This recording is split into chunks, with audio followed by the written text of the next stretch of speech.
পুরো দেশের চোখ এখন একটি ব্যক্তির দিকে, ডক্টর মোহাম্মদ ইউনূস। গণমাধ্যম, সামাজিক যোগাযোগ মাধ্যম, রাজনীতির অন্তর্মহল, এমনকি চায়ের দোকানের বেঞ্চেও এখন একটাই প্রশ্ন, ডক্টর মোহাম্মদ ইউনূস কি থাকছেন না চলে যাচ্ছেন?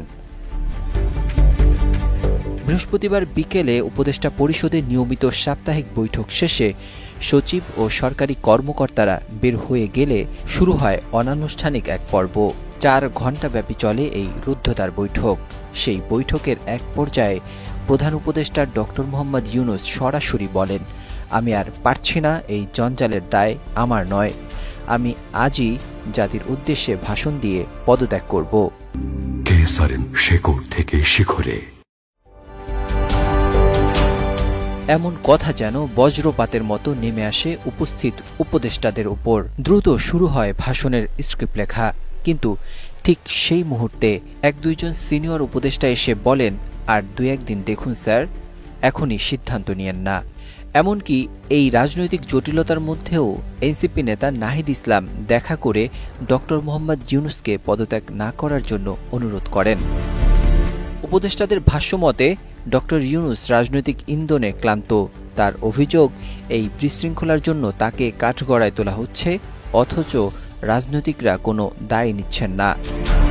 এদিকে এই ঘটনার মুখোমুখি দাঁড়িয়ে জামাতের আমির ডাক্তার শফিকুর রহমান সর্বদলীয় বৈঠকের আহ্বান জানান। এছাড়া এনসিপি নেতারা সামাজিক যোগাযোগ মাধ্যমে ফ্যাসিবাদ বিরোধী ঐক্যের ডাক দেন।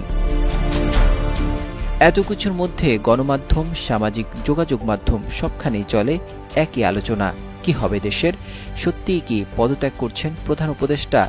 এমন অবস্থায় শুক্রবার পিনাকি ভট্টাচার্য ফেসবুকে এক পোস্টে লেখেন, দেশের জন্য যদি প্রয়োজন হয় তবে প্রফেসর ইউনূসের পাশে দাঁড়ানোর জন্য পিনাকি, ইলিয়াস, কনক সরোয়ার একসাথে ঢাকা এয়ারপোর্টে ল্যান্ড করবেন।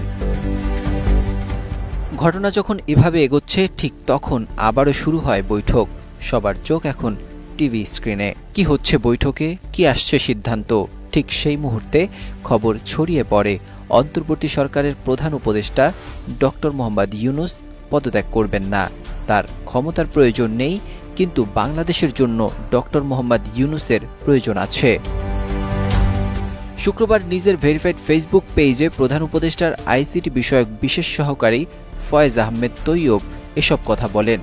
সেই সঙ্গে সরকারকে রাজনৈতিক দলগুলোর সঙ্গে আরও নিবিড়ভাবে নিয়মিত আলোচনায় বসতে, তাদের মতামত নিতে এবং কোনো ধরনের বিচ্ছিন্নতা এড়িয়ে চলার পরামর্শ দিয়েছেন ফয়েজ আহমেদ। এই বার্তা এখন শুধু রাজনৈতিক স্থিতিশীলতার বার্তা নয়, এটি এক ধরনের মনস্তাত্ত্বিক আশ্বাস যে এই কঠিন সময়েও বাংলাদেশ একা নয়, তার পাশে একজন দাঁড়িয়ে আছেন যিনি ক্ষমতা চান না, কিন্তু দায়িত্ব নিতে ভয় পান না।